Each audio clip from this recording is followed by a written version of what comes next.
There is a picture of a human neuron branching and glowing under a microscope,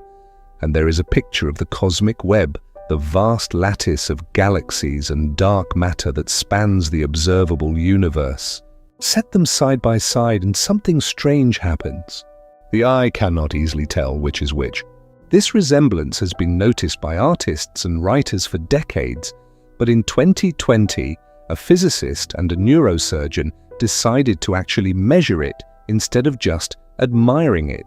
What they found reopened one of the oldest and strangest questions in science.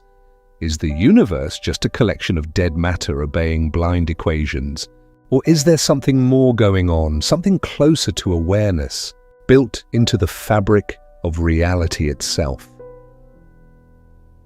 This is not a New Age slogan. It is a real, ongoing argument inside serious physics and philosophy of mind, and it starts with a problem nobody has ever solved. Here is the problem. Physics can tell you in extraordinary detail what a brain is doing. It can describe which neurons fire, how electrical signals travel down an axon, how neurotransmitters cross a synaptic gap, how oxygen and glucose keep the whole machine running.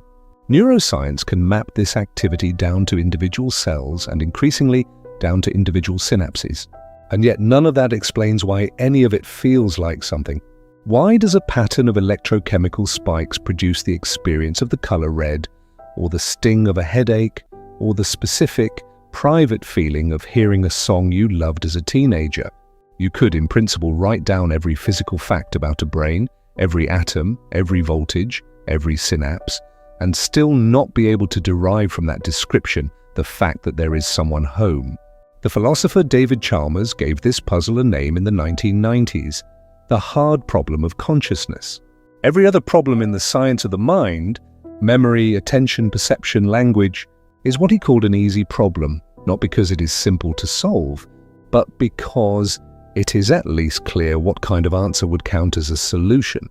You explain a function by describing a mechanism. The hard problem does not work that way. No mechanism, however detailed, seems to logically require that subjective experience come along with it. This is not the first time philosophers have tried to pin the problem down with a thought experiment rather than an equation. In the 1970s, the philosopher Thomas Nagel published an essay asking a deceptively simple question: what is it like to be a bat? Bats navigate their world using echolocation, bouncing high-frequency sound off objects and reconstructing a three-dimensional picture of their surroundings from the echoes. Humans can study every detail of how a bat's auditory cortex processes these echoes, down to the firing pattern of individual neurons, and still have no way of knowing what it actually feels like from the inside to perceive the world that way. Nagel's point was not really about bats. It was about the fact that subjective experience seems to have a first-person character that no amount of third-person objective description can capture. A few years later, the philosopher Frank Jackson pushed the same idea further with a thought experiment usually called Mary's room. Imagine a brilliant scientist named Mary who has spent her entire life in a black and white room and who has learned every physical fact there is to know about color vision, every wavelength, every neural pathway, every fact of physics and neuroscience relevant to how humans see red. The question is whether the first time Mary leaves the room and sees a red apple for herself, she learns anything new. Most people's intuition is that she does, that experiencing red for the first time teaches her something that no amount of physical description could have conveyed. If that intuition is correct, it suggests that subjective experience contains information that is not, even in principle, reducible to physical facts about the brain, which is exactly the kind of gap the hard problem is built on. Long before Chalmers, Nagel or Jackson gave the puzzle its modern shape, the underlying question had already been debated for centuries under a different name: the mind-body problem. In the 17th century, the philosopher and mathematician René Descartes argued that mind and body are two fundamentally different kinds of substance, one extended in space and governed by mechanical laws, the other unextended, immaterial, and the seat of thought and experience, a position now called substance dualism. Descartes' framework had an obvious appeal. It took seriously the felt difference between a thought and a rock in a way that purely mechanical explanations of nature seemed to leave out. It also had an obvious, and to many of his contemporaries, immediately fatal weakness, one raised sharply in his own lifetime by the philosopher Princess Elizabeth of Bohemia, who pressed Descartes directly on how something entirely immaterial, lacking any physical properties whatsoever, could possibly exert a causal influence on something entirely physical, such as a hand moving because a mind decided to move it,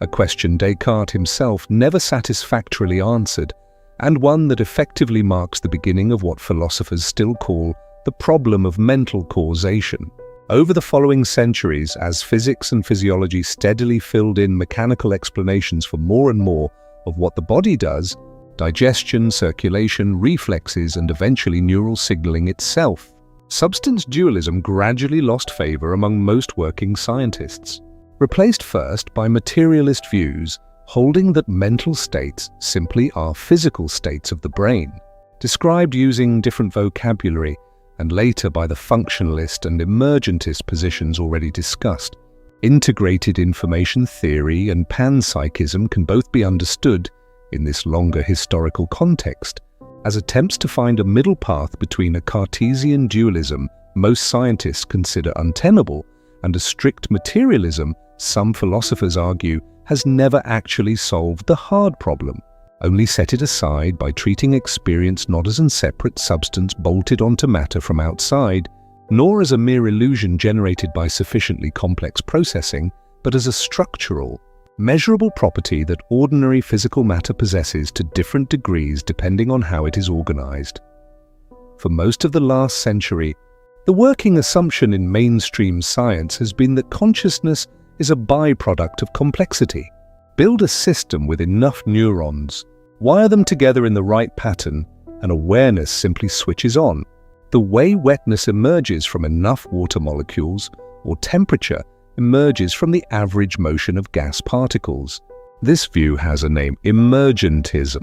It is intuitive, it fits with everything we know about evolution, and it lets scientists set the hard problem aside and get back to mapping neurons. Much of modern neuroscience has proceeded on exactly this assumption, searching for what researchers call the neural correlates of consciousness, the specific patterns of brain activity that reliably accompany a conscious experience. The biologist Francis Crick, after helping uncover the structure of deoxyribonucleic acid, spent the last decades of his career on this search, working with the neuroscientist Christof Koch to try to identify which neurons and which patterns of neural firing correspond to a person actually being aware of something rather than merely processing it unconsciously. Their work drew heavily on a striking category of clinical evidence called blind sight, first documented by the psychologist Larry Weisskranz in the 1970s. Patients with damage to the primary visual cortex report being completely blind in a portion of their visual field,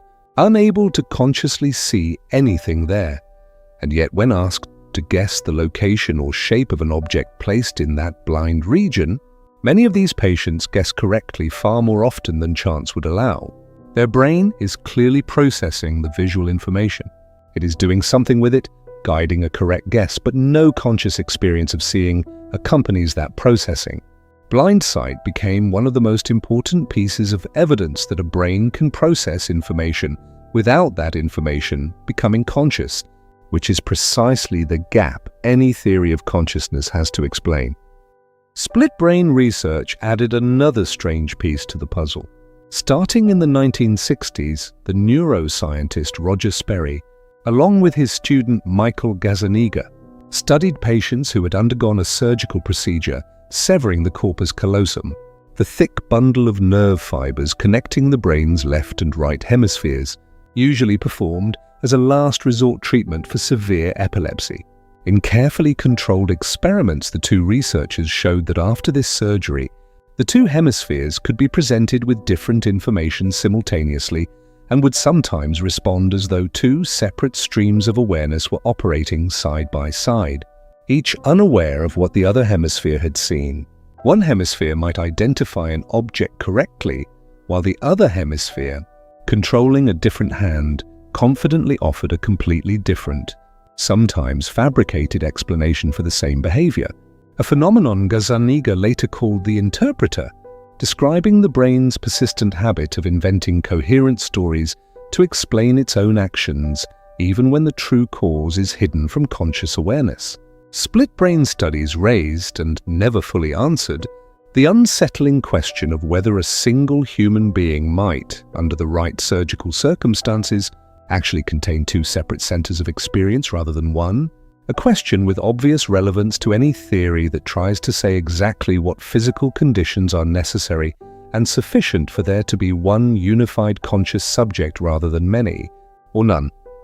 This is exactly the gap where integrated information theory entered the conversation. It was developed by the neuroscientist Giulio Tononi, starting in the early 2000s, building in part on his earlier work with Gerald Edelman on a related idea called the dynamic core hypothesis. Instead of starting with the brain and asking how experience might arise from it, Tononi started with experience itself and asked what physical properties a system would need in order to have it. He identified two candidate properties: differentiation, meaning a system can be in an enormous number of distinguishable states, and integration, meaning the system functions as a single whole, more than the sum of its separated parts. Tononi built a mathematical measure of this second property and called it phi, borrowed from the Greek letter. A system with a high phi value is one where the whole genuinely does more information processing work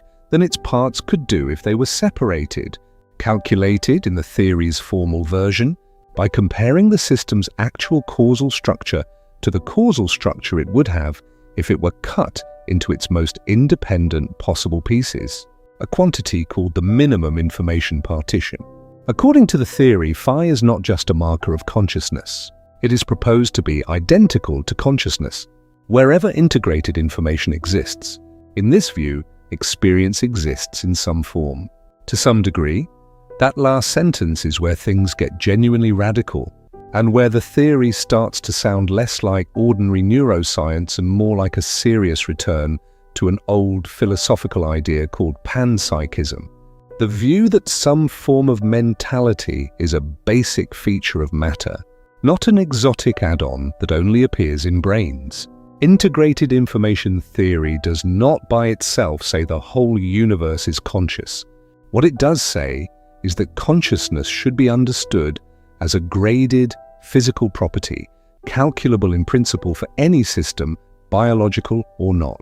And when you take that premise seriously and start asking what other systems might have a non-trivial phi value, you are forced to consider possibilities that sound almost like science fiction. A thermostat with a phi value near zero, since its parts barely interact in an integrated way, a simple photodiode with a phi value that is technically non-zero but vanishingly small, and at the far end of the scale, systems whose structure and information flow might rival or dwarf a human brain's. Tononi himself has explored one particularly counterintuitive implication of the theory, because phi depends on a system's actual causal structure, not just its behavior. The theory predicts that a computer simulation of a brain, however behaviorally perfect, would not necessarily be conscious in the way a biological brain is, because digital logic gates, built from transistors switching in simple on-off patterns, do not have the same rich, densely interconnected causal structure as biological neurons. This single prediction, that consciousness might depend on how a system is physically built and not merely on what it computes, has made the theory both fascinating to some researchers and deeply frustrating to others because it is extremely difficult to test. This is the moment to be precise about what is established and what is speculation,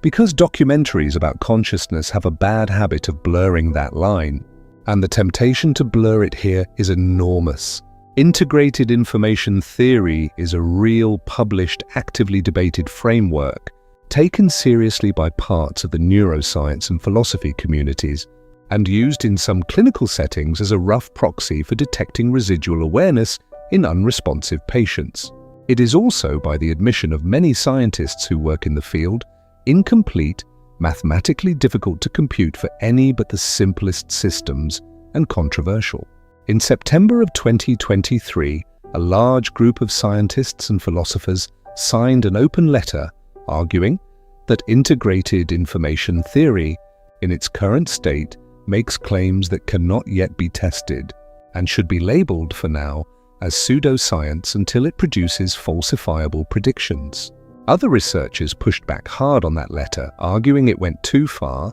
and that the theory has made testable predictions which have been partially supported by studies of anesthesia, sleep, and brain injury. The honest picture is a live scientific fight, not a settled consensus in either direction.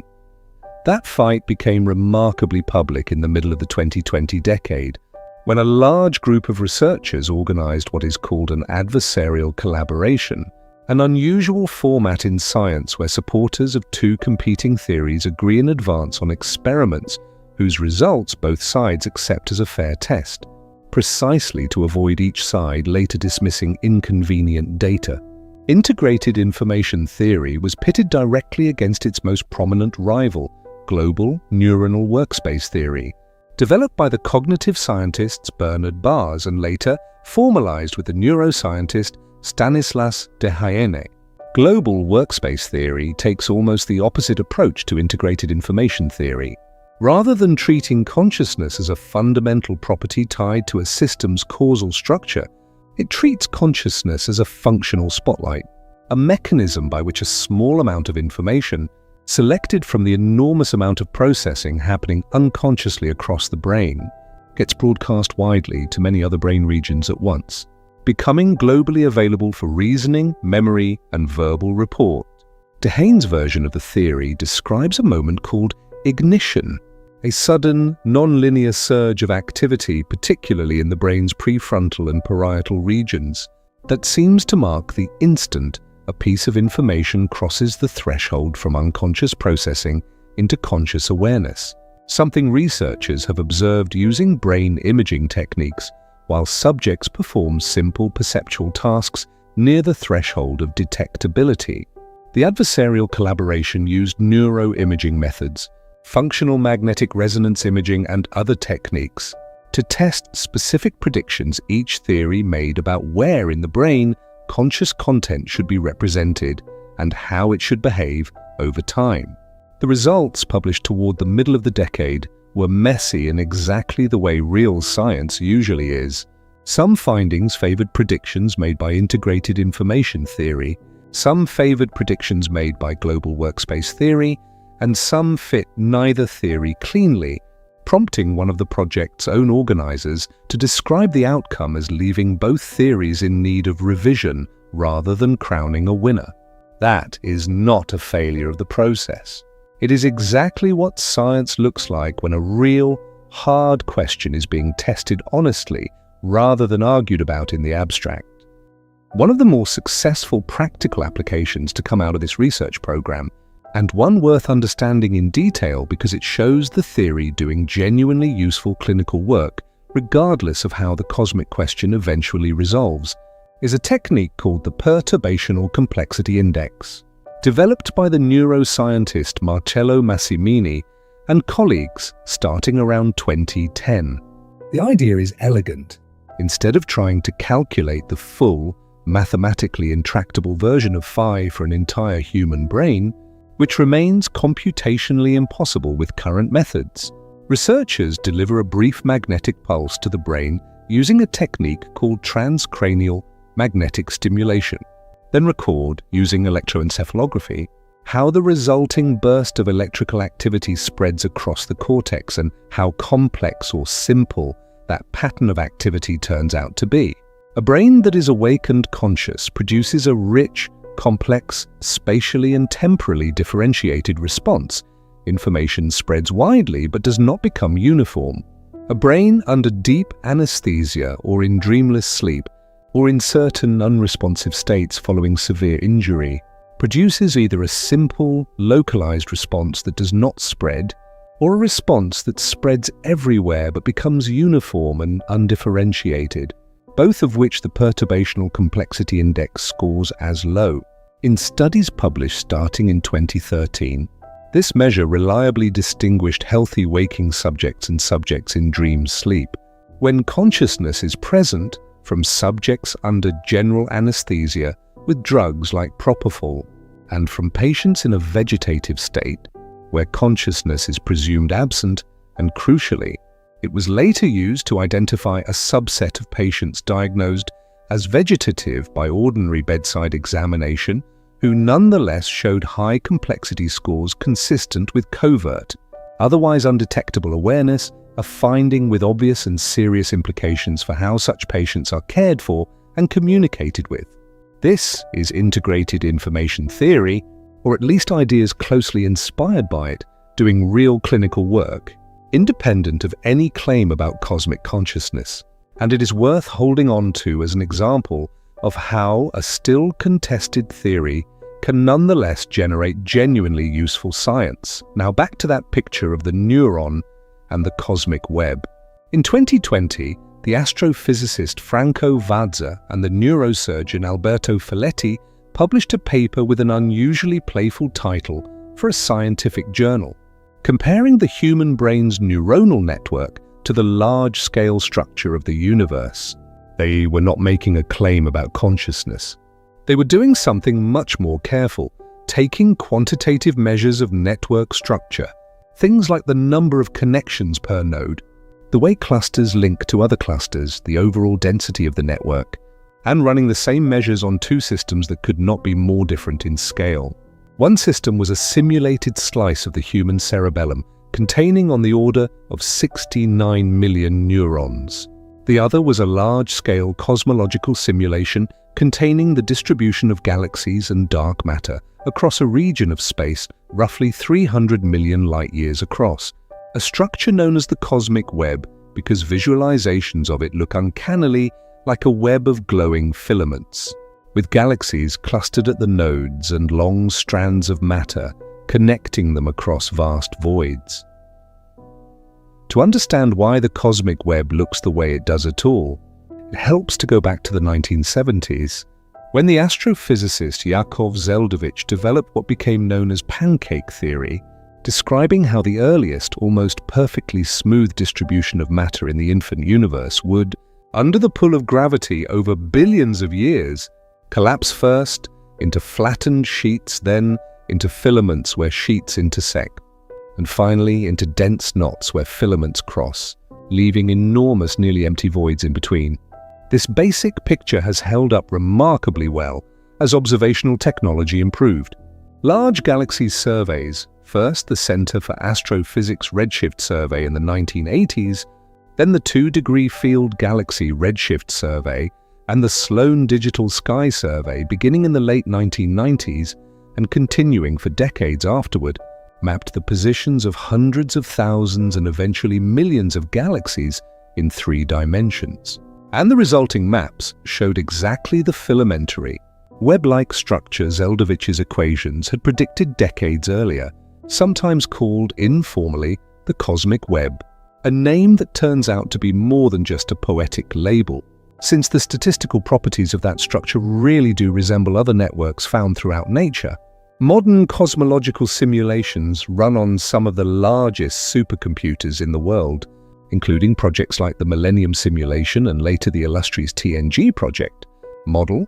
the gravitational evolution of billions of particles representing dark matter and ordinary matter across cosmic time, reproducing this web-like structure in exquisite detail and giving researchers like Vazza the detailed, quantifiable structural data needed to make a rigorous comparison to a biological neural network in the first place. More recently, the European Space Agency's Euclid Space Telescope, launched in 2023, was specifically designed to map the 3-dimensional distribution of galaxies across a large fraction of the observable universe with unprecedented precision, in large part to study exactly this large-scale structure and the way dark matter and dark energy shape it over cosmic time, giving future studies like Vazza and Folletti's an even richer dataset to compare against biological networks. The result of Vazza and Folletti's original comparison was not a perfect match, but it was closer than almost anyone expected. The two systems showed strikingly similar clustering coefficients and similar patterns in how information, in the neurons or gravitational influence, in the cosmic web, could theoretically propagate through the network. Vazza was careful, in interviews afterward, to say this does not mean the universe is a brain, and it does not mean galaxies are neurons. Physically, the two systems could not be more different. Neurons are driven by electrochemical signaling across a nervous system bathed in warm salt water, operating on a scale of thousandths of a second. The cosmic web is driven by gravity acting across billions of years on matter spread through a nearly empty vacuum. There is no known physical mechanism connecting the two. What the study actually suggests is something more modest, and in its own way more interesting. Certain network structures, defined purely by mathematics, may be a kind of efficient, self-organizing solution that nature reaches for again and again at wildly different scales. Whenever a system needs to balance strong local connections with a small number of long-range links between distant regions.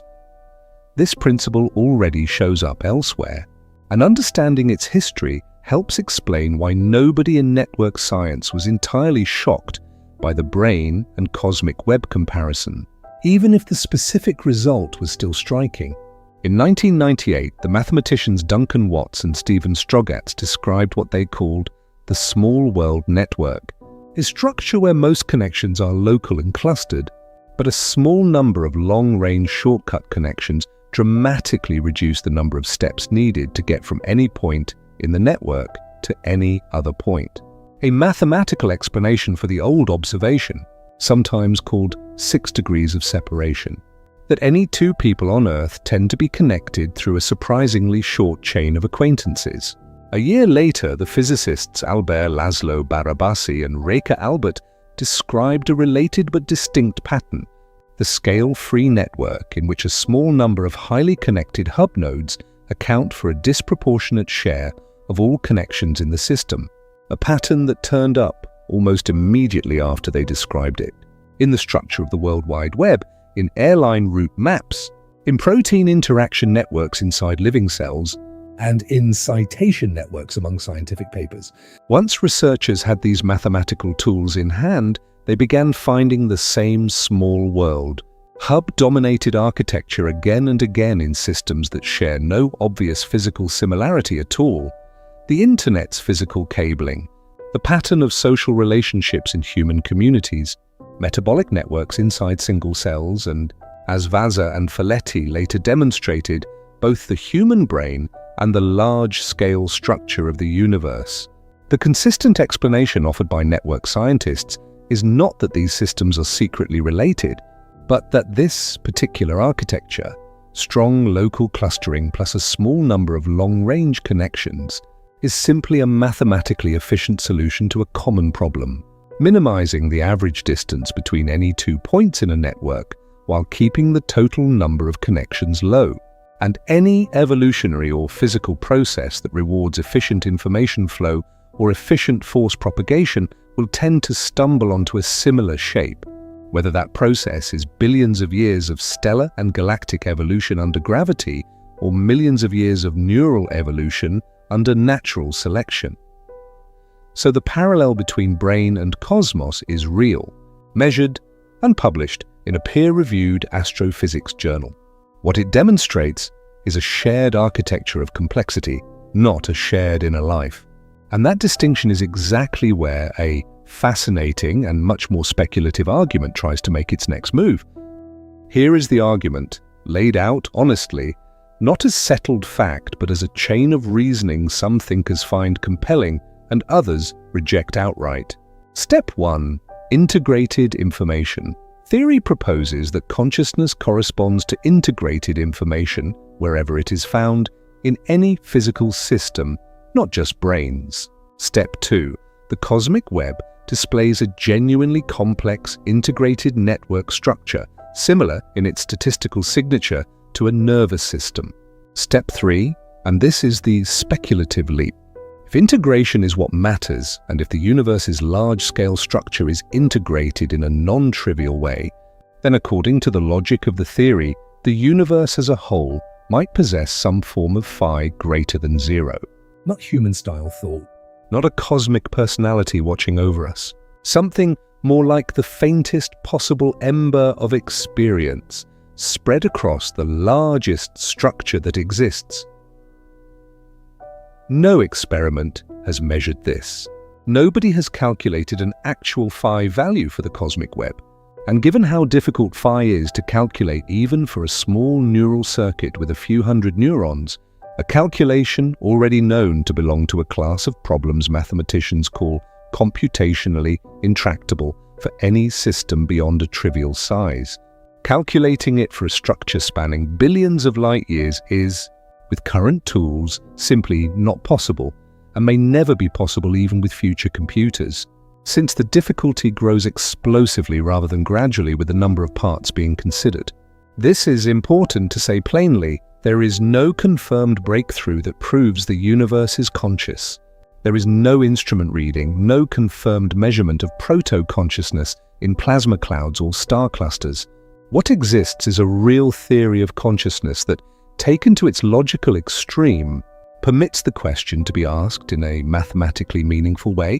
combined with a real structural analogy between brains and cosmic structure that shows nature likes to reuse efficient network shapes. The leap from those two true things to a conscious cosmos is philosophy, not measurement, and any documentary that tells you otherwise is selling you certainty that does not exist.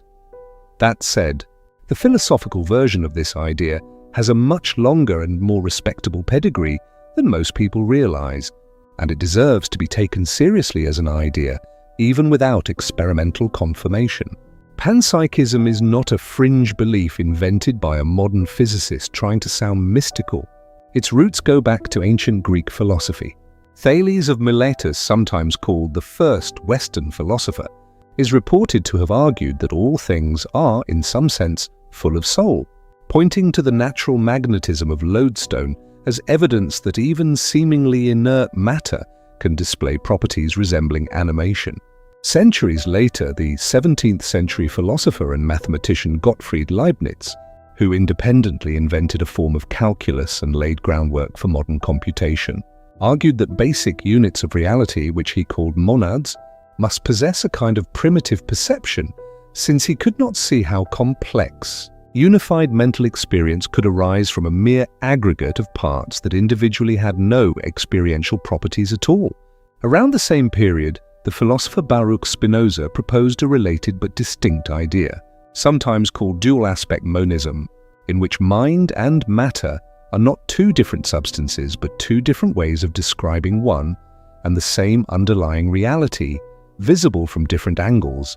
The way the same object can be described in terms of its physical properties or its geometric properties without those being two separate things. In the early 20th century, the American philosopher and psychologist William James, often credited as a founder of modern psychology, speculated openly in his later writings about what he called mind dust, tiny elements of proto-experience that might combine into larger unified minds, an idea he treated as a serious hypothesis worth investigating rather than a settled conclusion.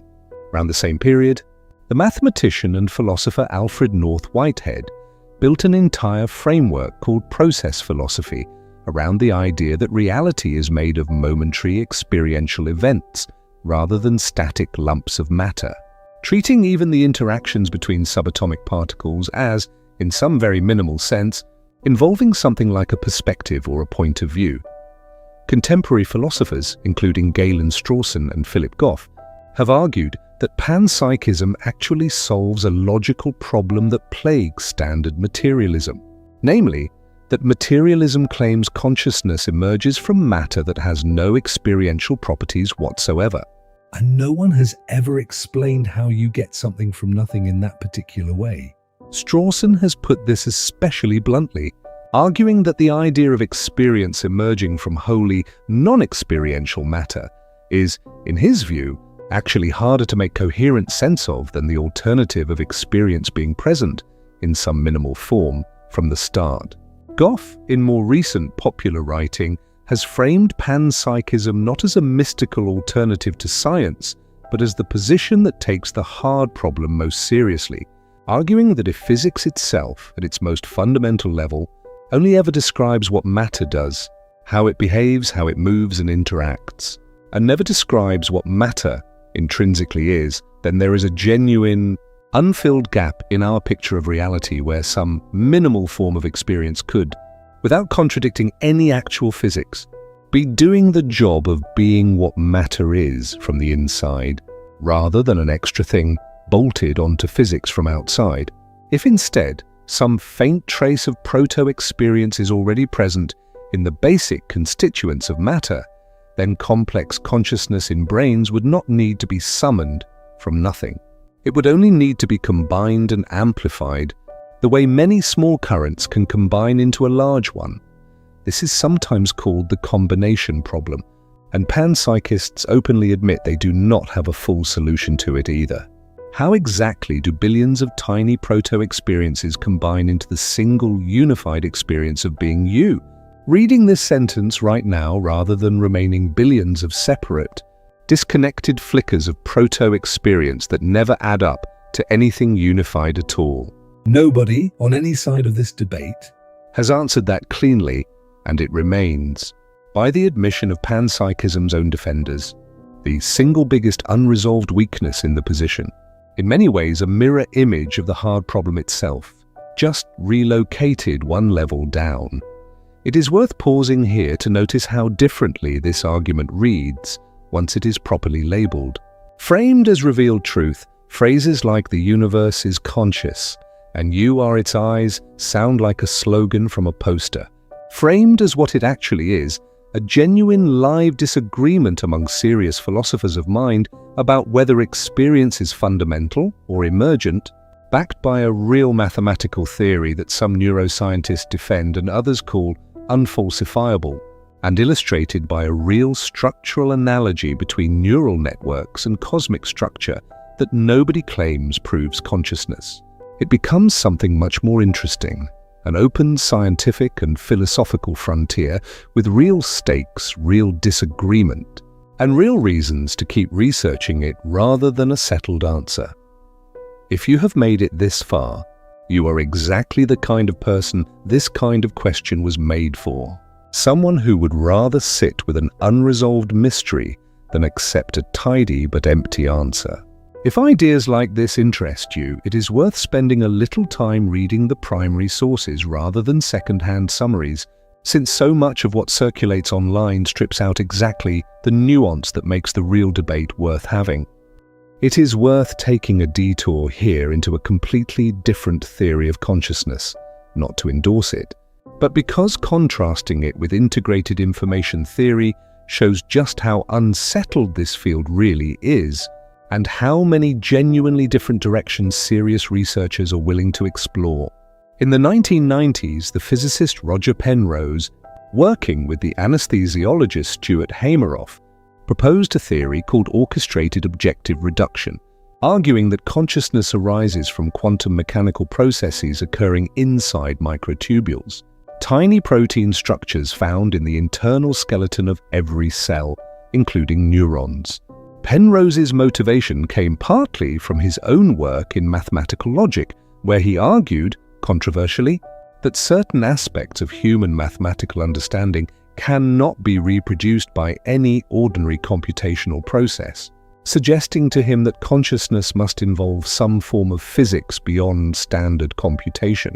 and quantum mechanics with its strange, still not fully understood collapse of possibility into definite outcomes seemed to him like a promising candidate. The theory has faced sustained criticism from physicists, most prominently from Max Tegmark, who calculated that the warm, wet, chemically noisy environment inside a living brain should cause any delicate quantum state in a microtubule to lose its coherence, a process called decoherence far too quickly, on the order of a tiny fraction of a second or faster, to plausibly play any functional role in the relatively slow, thousandths of a second timescale on which neurons actually fire and process information. Most neuroscientists remain unconvinced that quantum effects play any special role in producing consciousness beyond the ordinary quantum mechanics that underlies all of chemistry, including ordinary neural signaling.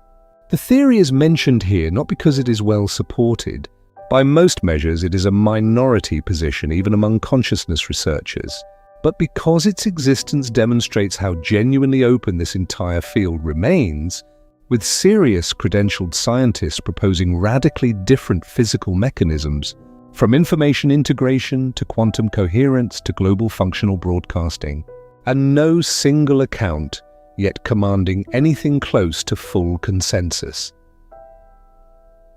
Let's follow the integrated information theory logic further, because even without a confirmed measurement, the implications of taking panpsychism seriously are worth exploring on their own terms. If experience is not something that switches on only above a certain threshold of neural complexity, but is instead present in some minimal form throughout nature,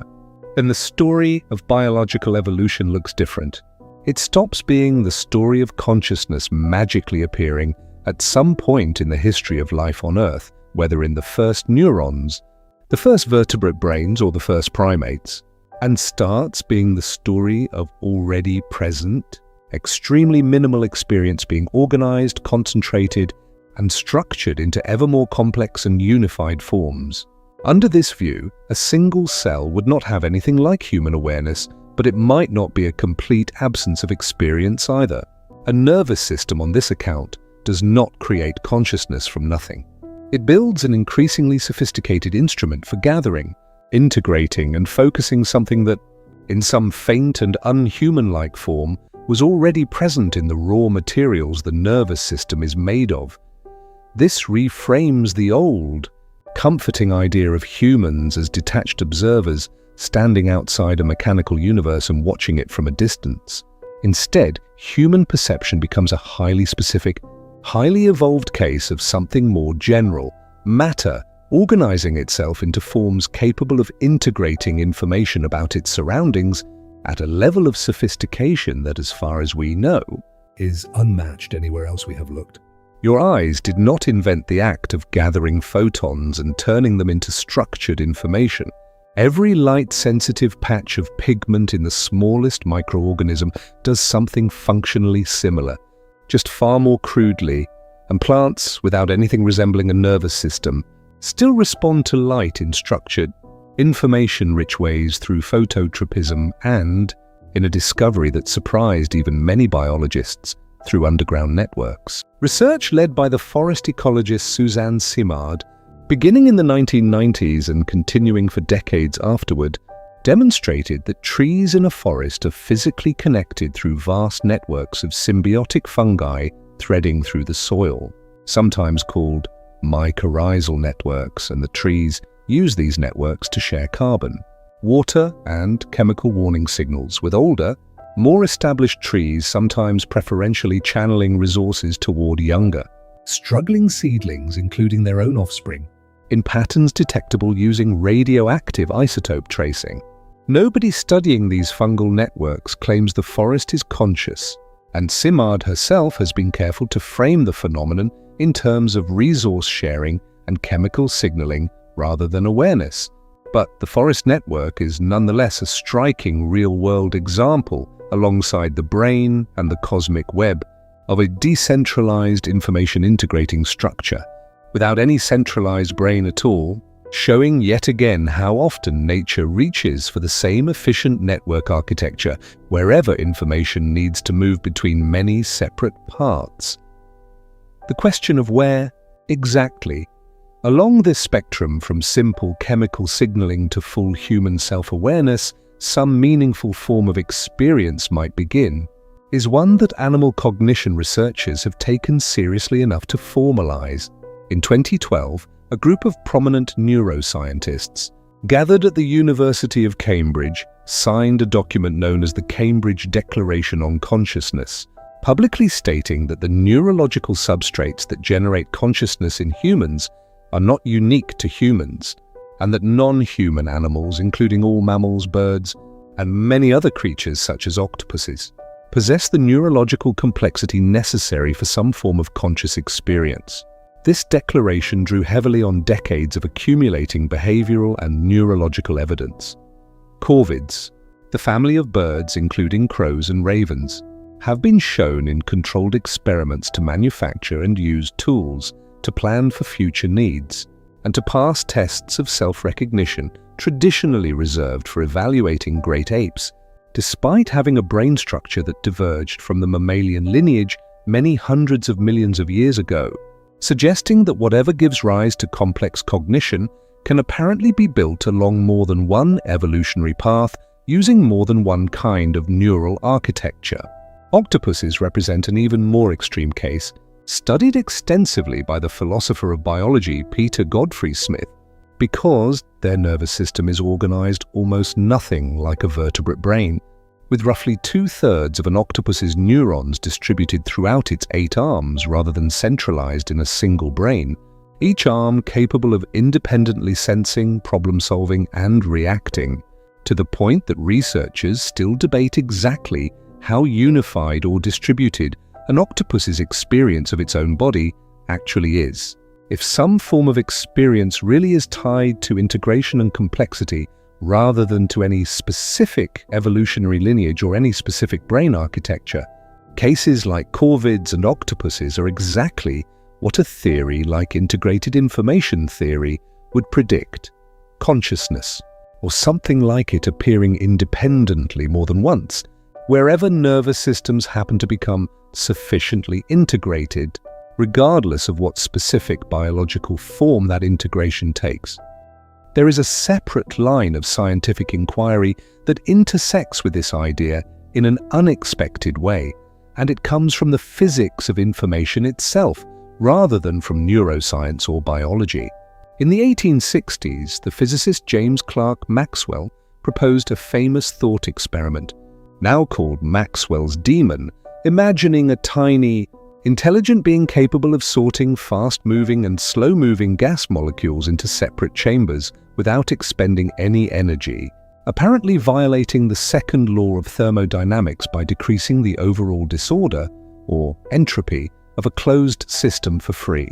The puzzle of exactly why this should be impossible was not fully resolved for nearly a century. In 1929, the physicist Leo Szilard showed that the demon would need to acquire information about each molecule's speed before deciding how to sort it, and argued this act of acquiring information should itself have a thermodynamic cost, though a fully satisfying account of exactly where that cost occurred took decades longer to work out. In 1961, the physicist Rolf Landauer finally identified the precise mechanism, showing that it is specifically the act of erasing a bit of information, resetting a memory device back to a known state so it can be reused, that requires a minimum calculable amount of energy be released as heat, a result now called Landauer's principle. This was not merely a thought experiment. In 2012, a team of physicists led by Antoine Béroux experimentally confirmed Landauer's prediction directly, using a microscopic plastic bead trapped and manipulated with a focused laser beam functioning as a physical bit of memory, and measuring the tiny amount of heat released each time the bead's stored bit of information was erased. Finding it matched Landauer's decades-old theoretical prediction closely. Later work by the physicist Charles Bennett showed how this same principle finally resolves Maxwell's original puzzle. The demon can gather information and sort molecules seemingly for free, but only by storing that information somewhere in its own memory. And eventually it must erase that accumulated memory to keep operating. And it is precisely at that erasure step, Landauer's principle shows, that the thermodynamic cost the demon seemed to have avoided finally gets paid in full. Together, these results tell us something important.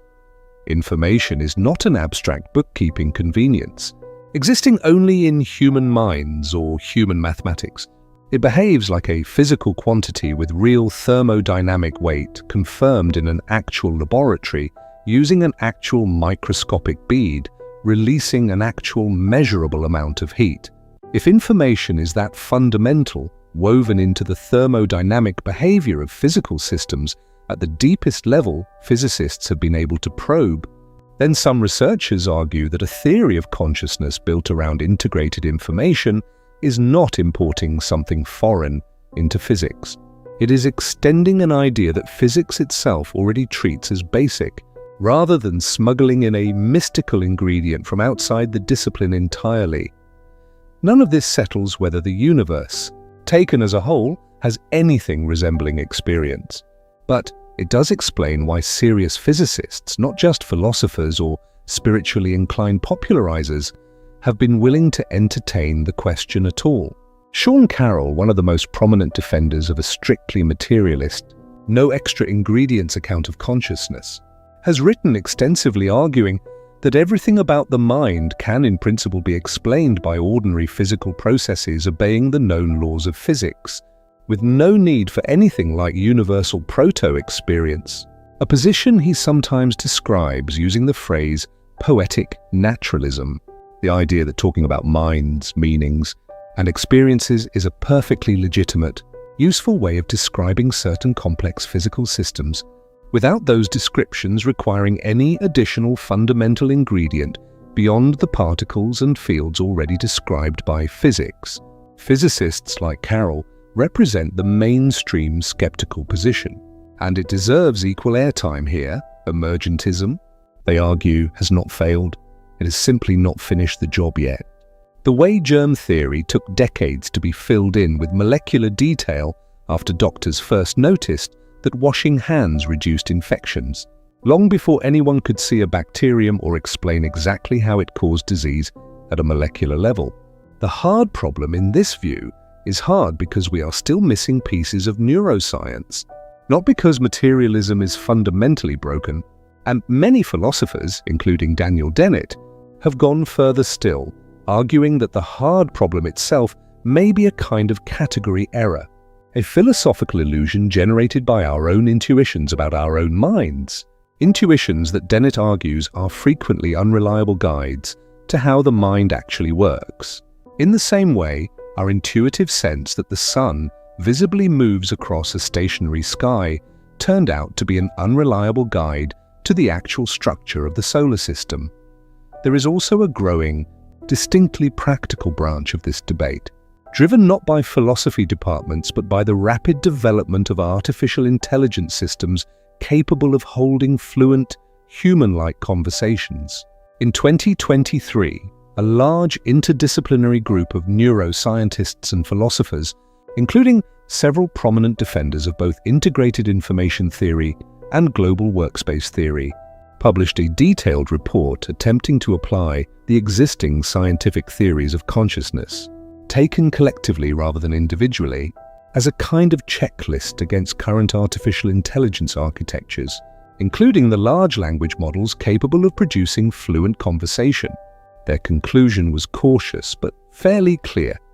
By the criteria laid out in essentially every major existing theory of consciousness, current artificial intelligence systems, however impressively they can converse, do not appear to satisfy the specific structural or functional conditions those theories identify as necessary for consciousness, largely because most current systems process information in ways that lack the kind of persistent, richly integrated, recurrent internal architecture that theories like integrated information theory identify as essential, relying instead on rapid, largely feed-forward processing during any single response. The same report was careful to note that this conclusion could change quickly as artificial intelligence architectures continue to evolve, and that there is, at minimum, no principled reason within these theories to rule out the eventual possibility of machine consciousness built on a different underlying architecture than today's systems, a conclusion with obvious and uncomfortable implications for how humanity might eventually need to think about machine welfare, quite independent of and arguably more urgent than any question about the consciousness of the cosmic web. So where does that leave an honest documentary on the subject? It leaves us with two live, competing, well-argued positions held by serious thinkers on both sides, neither of which has been experimentally confirmed or ruled out. On one side, standard emergentism. Consciousness arises from sufficiently complex, sufficiently integrated physical processing. Full stop. No fundamental extra ingredient required. An ordinary if still unfinished scientific problem. On the other side, some version of panpsychism or integrated information theory taken to its logical extreme. Experience, in some minimal form, is a basic feature of physical reality, present wherever integration is present, potentially including large-scale structures we have never thought to look at as candidates for anything mental, up to and including, in the most speculative extension of the idea, the universe's own large-scale structure. What would it actually mean? Practically, if some version of the more radical position turned out to be correct, it would not mean galaxies think, plan, or have anything like beliefs and desires, any more than a single neuron thinks or plans. It would mean that the boundary humans have always drawn between mindless matter and minded matter is not a real boundary in nature, only a threshold of degree, the same way there is no sharp dividing line between warm and hot, only more or less thermal energy. It would mean that asking where consciousness begins is a bit like asking where a mountain begins on a gently sloping plane, technically answerable if you pick an arbitrary cutoff, but not reflecting any genuine line drawn by nature itself. And it would mean that human brains, rather than being a strange, isolated anomaly in an otherwise indifferent cosmos, would be better understood as one particularly concentrated, particularly well-organized outpost of a property that is, in trace amounts, everywhere. It is also worth being honest about why this question is so difficult to close. Consciousness, whatever it turns out to be, has exactly one feature that makes it uniquely resistant to scientific instruments. It can only ever be directly known from the inside by the system having the experience. Every other property physics measures, mass, charge, temperature, position, can be checked by an outside observer with a suitable instrument. Consciousness, so far, cannot. We infer it in other humans because they report it and because their brains resemble our own. We infer it, more cautiously, in animals whose behavior and neural structures resemble ours to varying degrees, guided partly by declarations like the one signed at Cambridge in 2012. Beyond that, every claim about the presence or absence of experience in an unfamiliar system, a thermostat, a computer, a galaxy, is an inference built on a theory, not a direct observation. And different theories of consciousness generate wildly different answers to the same question. That is not a flaw unique to this topic. It is the defining structural difficulty of the entire field. And it is why philosophers still argue today about questions first posed by figures like Thales and Leibniz, long before anyone had a telescope powerful enough to photograph a galaxy or an instrument sensitive enough to detect a single erased bit of heat. Current research is trying to attack this from several directions at once, rather than waiting for a single decisive experiment to arrive. Clinical researchers continue refining the perturbational complexity index and related measures, testing unresponsive patients after severe brain injury and gradually improving the technique's ability to distinguish patients who retain covert awareness from those who genuinely do not. A genuinely useful clinical application quite apart from the cosmic question. Separately, researchers studying artificial intelligence systems continue to refine exactly the kind of checklist approach used in the 2023 report, tracking whether newer architectures, including systems designed with more persistent, recurrent internal states rather than simple feed-forward processing, begin to satisfy more of the structural conditions various theories identify as relevant. Cosmologists, for their part, continue refining large-scale structure simulations and observational surveys for entirely unrelated reasons, tracking how dark matter clumps and how galaxies form, with upcoming instruments like the Vera Rubin Observatory, expected to begin its main survey work in the second half of the 2020 decade, set to produce the most detailed three-dimensional map of the observable universe's large-scale structure ever assembled. And those improving maps happen to also refine exactly the kind of network data that studies like the 2020 brain and cosmic web comparison depend on, giving future researchers a far richer dataset than Vazza and Folletti had available in their original study. What remains genuinely unknown, and will likely remain unknown for a long time, is whether integration alone is sufficient for experience, whether some other, still unidentified ingredient is required, and whether the entire framework of integrated information theory survives its current wave of criticism intact, gets substantially revised, or gets replaced by a better theory nobody has proposed yet. Scientific history suggests we should expect the third option about as often as either of the first two. Theories that generate this much genuine debate, that make people uncomfortable in productive ways, tend to be doing something right even when they are ultimately proven partly wrong, because they force a field to sharpen its questions the same way earlier. Ultimately, incomplete theories of heat, light, and gravity each forced physics to ask sharper questions on the way toward better answers. What can be said with confidence, without overstating the case, is this: the structural resemblance between the architecture of a brain and the architecture of the universe's largest structures is real, published, and measured, even if its explanation remains uncertain and its cause almost certainly has nothing to do with any physical link between the two systems, and is instead better explained by the same mathematical efficiency that also produces small world and scale-free patterns in the internet, in social networks, and in underground fungal networks linking entire forests. Integrated information theory is a real, serious, if contested scientific framework, not a metaphor invented for entertainment, and its implications, if some version of it holds up, would force a genuine revision in how science draws the line between mind and matter. Panpsychism is a long-standing, respectable philosophical position, not a mystical fringe belief, defended by working philosophers for principled reasons connected to unsolved problems in materialism and traceable back through Whitehead, James, Spinoza, and Leibniz all the way to the earliest recorded philosophy in the Western tradition. And the idea that the universe might, in some minimal, entirely non-human sense, possess a trace of the same property that makes your own experience possible right now, remains exactly what it should be honestly called, one of the most genuinely open, unresolved, and quietly humbling questions left in science. Not a proven fact, and not something to dismiss out of hand either.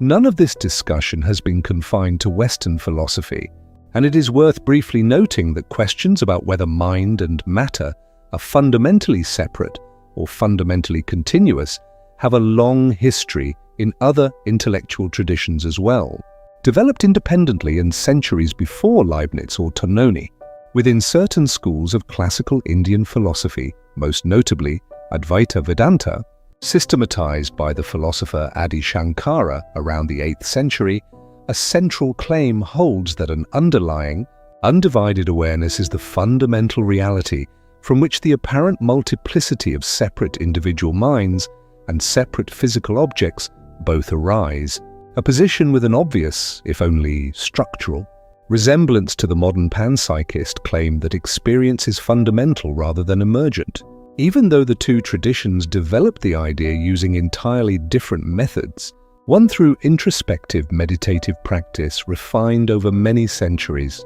the other through mathematics and laboratory experiment, certain schools of Buddhist philosophy took a different but related direction, arguing that the sense of a single, unified, continuously existing self is itself a kind of useful illusion constructed moment to moment out of rapidly changing mental and physical processes, a claim that has drawn genuine interest from contemporary neuroscientists and philosophers working on split-brain patients and on Hofstadter's strange loop framework, since both lines of modern research have, from a completely different starting point, arrived at similarly skeptical conclusions about how solid and unified the ordinary sense of self actually is under close examination. None of this is offered as evidence in the scientific sense. These are philosophical and contemplative traditions not experiments with control groups. But their independent arrival at structurally similar questions about the boundary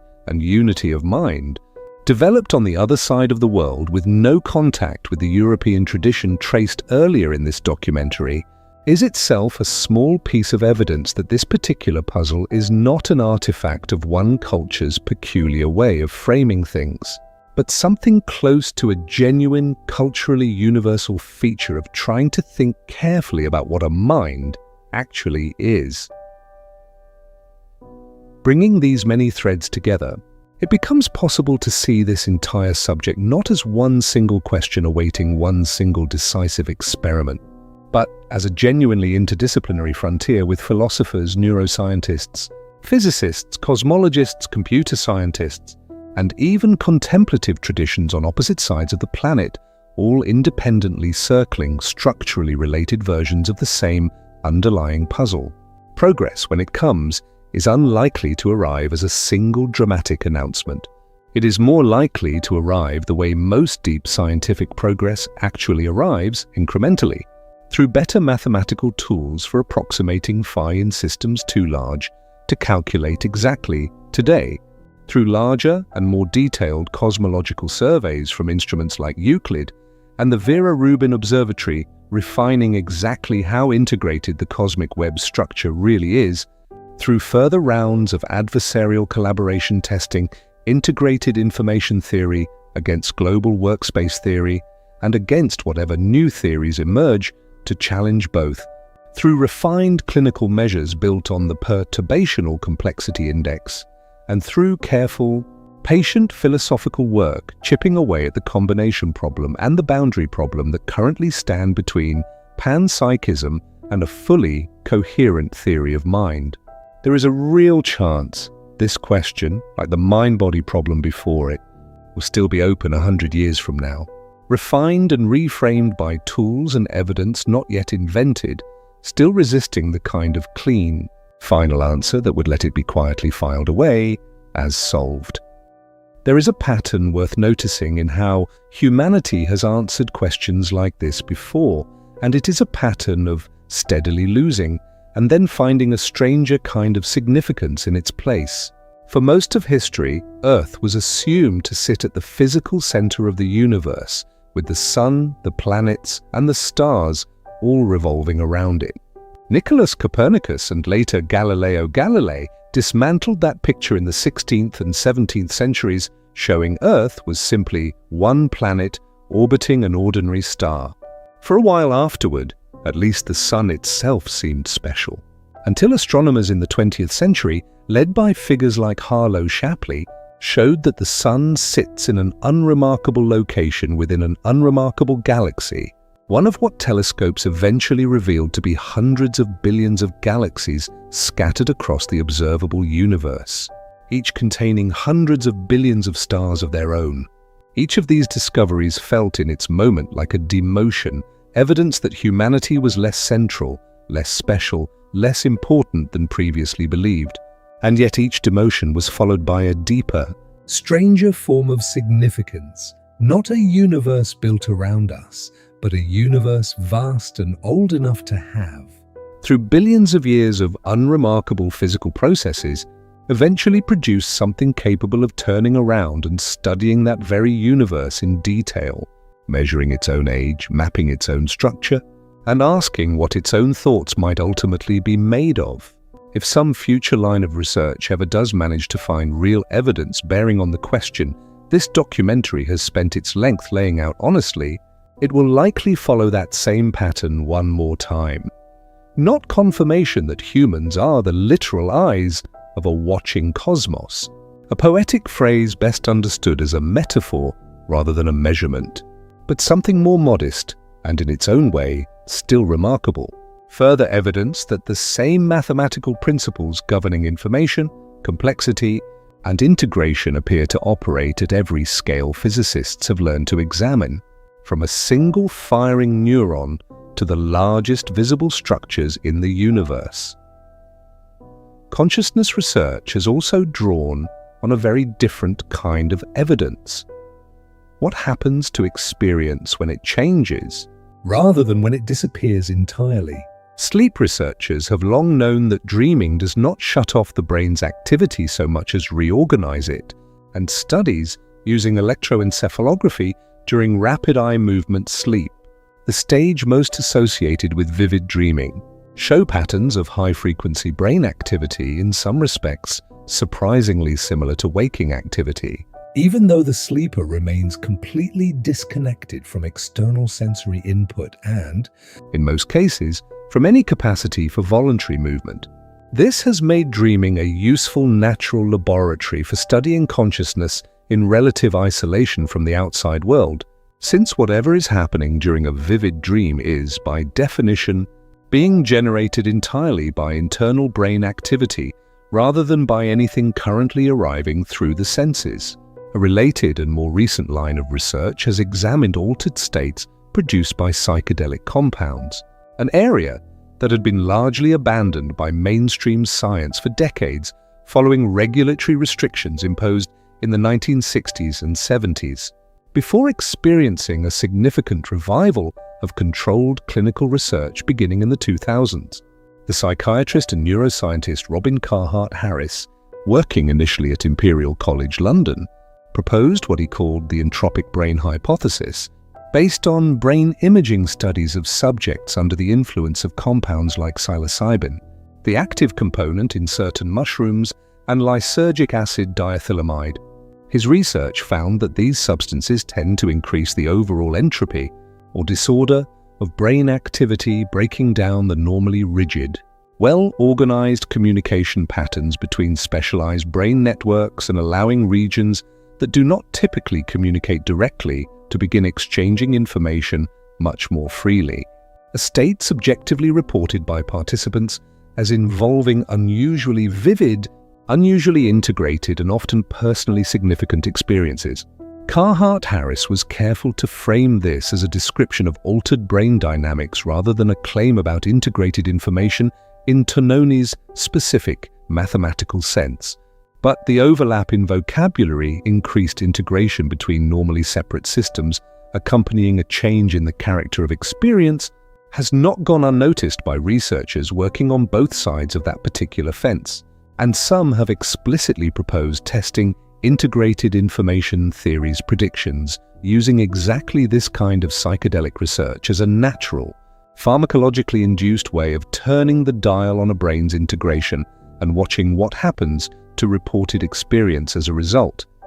A different, much more philosophically loaded body of research concerns reports from patients who have been resuscitated after cardiac arrest, describing vivid, often highly structured experiences during a period when standard clinical measures suggested their brain had ceased functioning in any way capable of generating ordinary conscious experience. Studies in this area, including a large multicenter clinical study led by the physician Sam Pania in the 2010s, have documented such reports carefully and have occasionally found instances where reported details appeared to correspond with real events occurring in the room during the period of resuscitation. This remains a genuinely contested area of research, hampered by exactly the kind of methodological difficulties any documentary should be upfront about.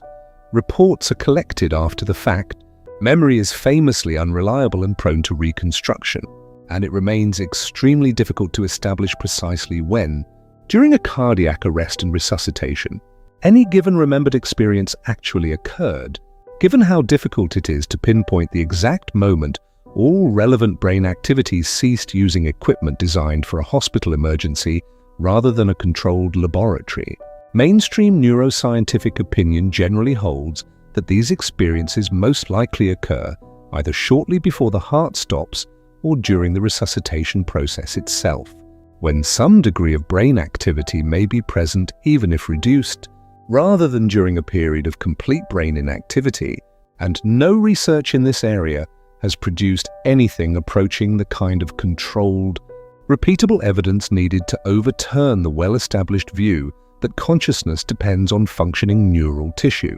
The topic is included here not because it resolves anything,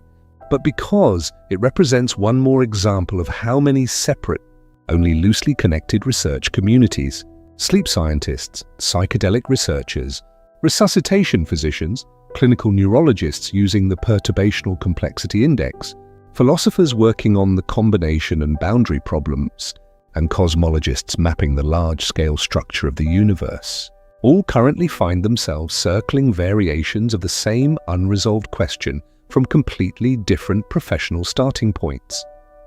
One more idea from outside neuroscience proper is worth including, because it offers a different, more structural way of thinking about what unified experience might actually require,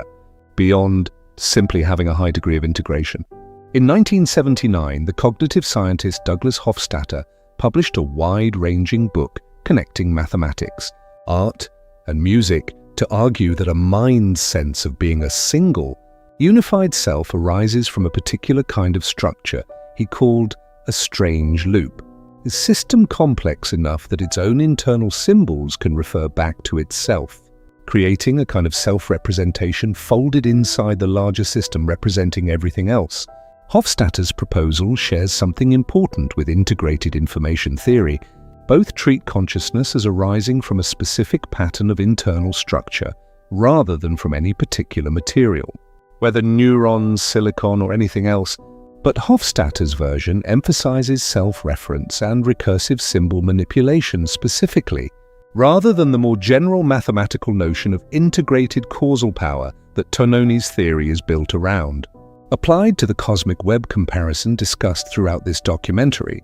Hofstadter's framework raises an additional, and considerably more difficult, question beyond simple network integration. Even if the cosmic web does show the same statistical network signature as a brain, nothing in the current research suggests it contains anything resembling a strange loop, a structure whose parts encode a representation of the whole system folded back into itself, which on Hofstadter's account, though not necessarily on Tononi's, would be a further, separate requirement before even a system with high integration could be meaningfully said to have anything like a unified point of view rather than simply a large number of separate, ununified integrated processes occurring across a vast structure.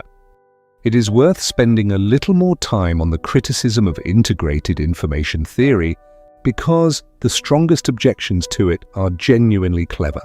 and understanding them sharpens exactly what the theory is and is not claiming. One of the most widely discussed criticisms came from the computer scientist Scott Aronson, who pointed out that the mathematics behind phi, taken completely literally, implies that certain extremely simple systems, built from ordinary logic gates arranged in a specific repeating grid pattern called an expander graph, a structure already used in some real-world error correcting codes, would generate an enormous phi value, potentially larger than that of a human brain.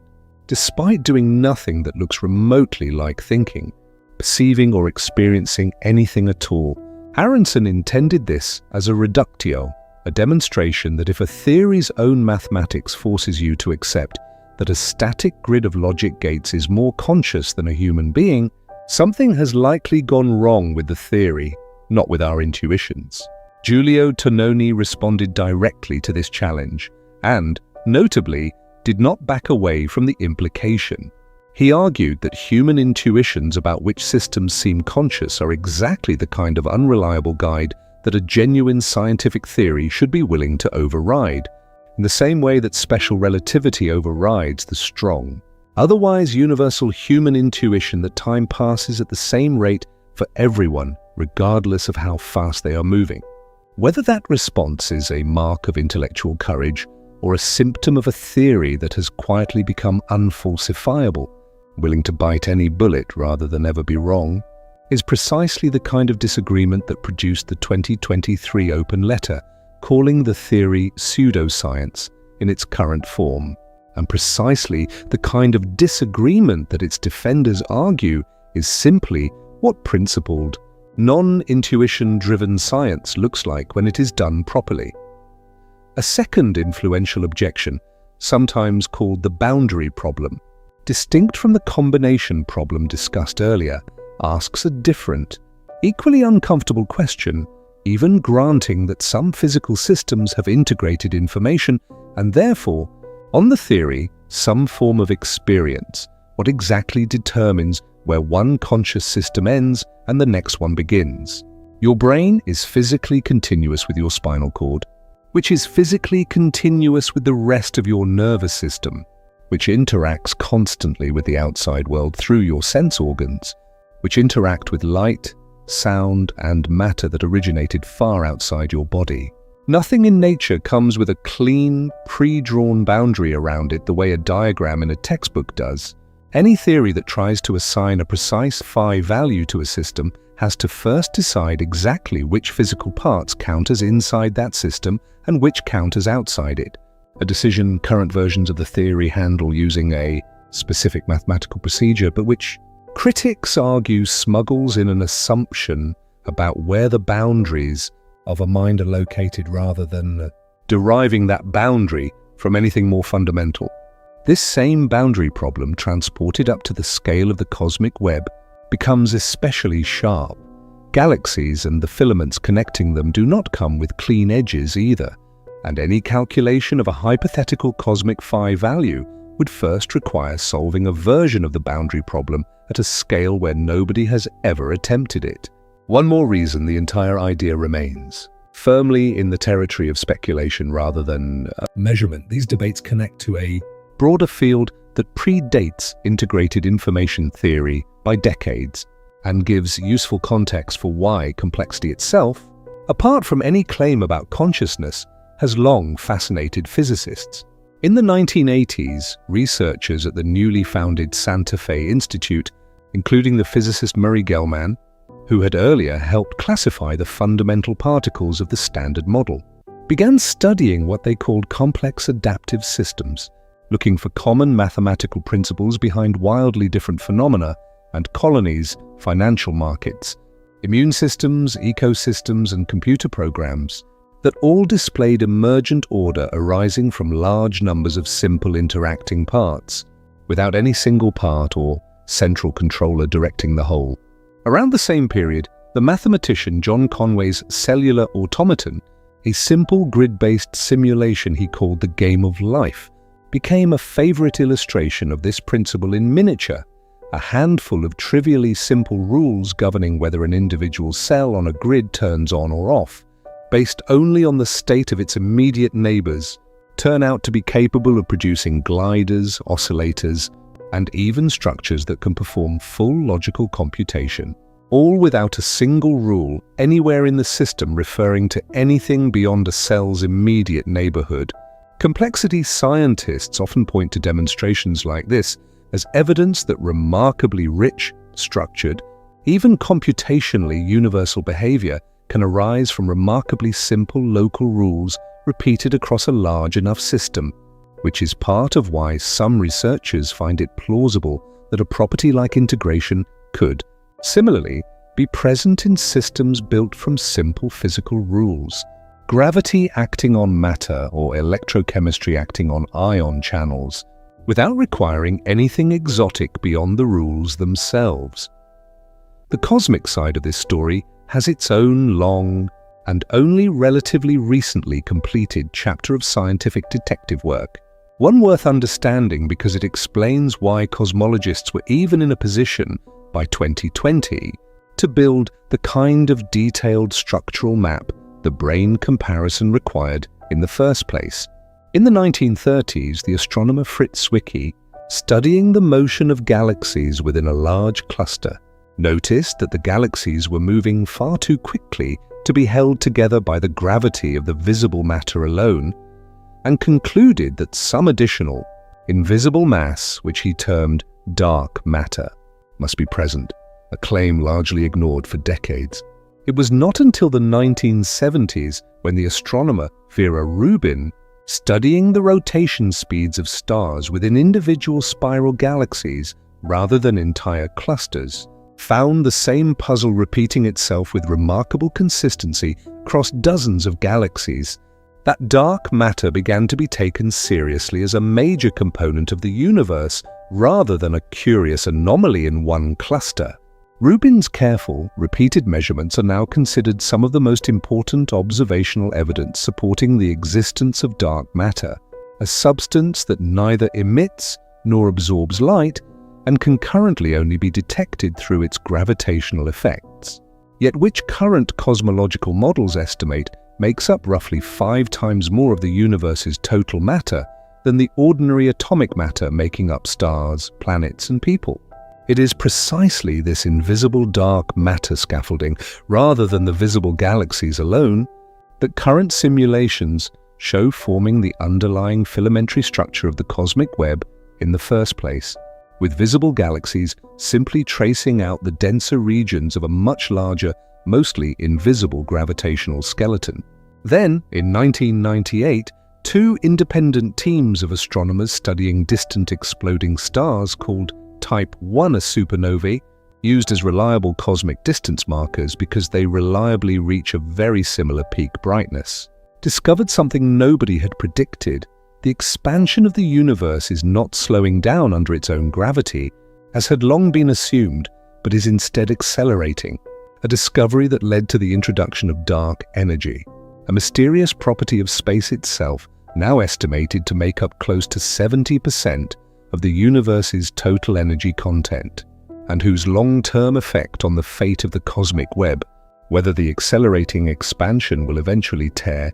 even that vast structure apart into increasingly isolated islands, remains one of the biggest open questions in modern cosmology, and one that instruments like the Euclid telescope and the upcoming Vera Rubin Observatory survey are specifically designed to help resolve.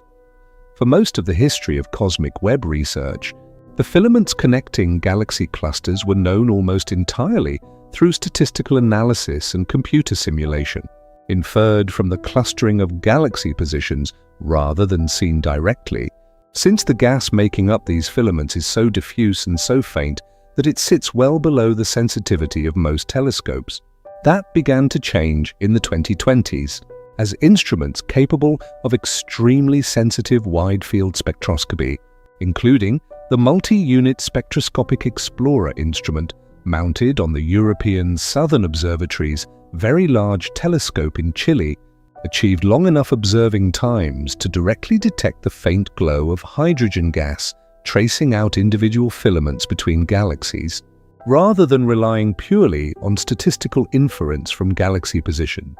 These direct observations, still a young and actively developing area of observational cosmology, are gradually turning the cosmic web from a structure understood mainly through simulation into a structure that can, increasingly, simply be looked at and photographed,